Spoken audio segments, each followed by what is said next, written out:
Hi everyone! So for today's video on the Al0haGlitz YouTube channel, I have decided to do this blue/purple/white Ice Queen look. So a few days ago I put a post on the Instagram Al0haGlitz, a pictorial of this eye look, and so many of you wanted to see a proper video of me doing it, showing you how to do it and stuff like that. So that's where today's video has come from. If you are new to this channel, you may not know what it's about. Basically, Al0haGlitz is my makeup brand. I made it from scratch by myself, and this is the YouTube channel that goes along with it.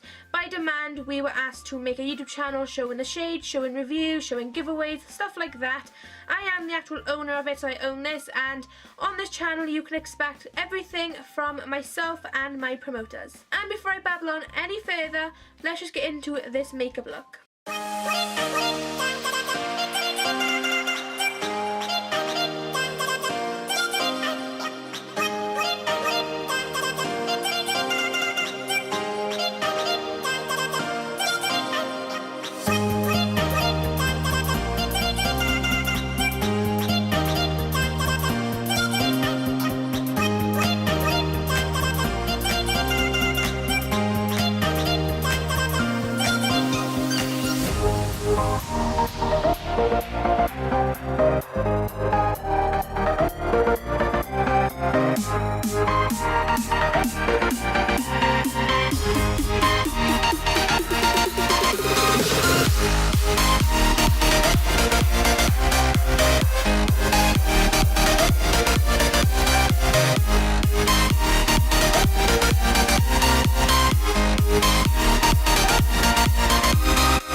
Watching this makeup look. I hope my tutorial was very helpful to you. If you did like it, please make sure you give it a big thumbs up. It helps us all here at the Glitz fam. And also make sure you subscribe if you're new around here. We're super close to 300 subscribers, which is insane because we only set up this channel like last month. And that is all I have for this video. I hope you've enjoyed, and I will see you in my next one. Bye everyone!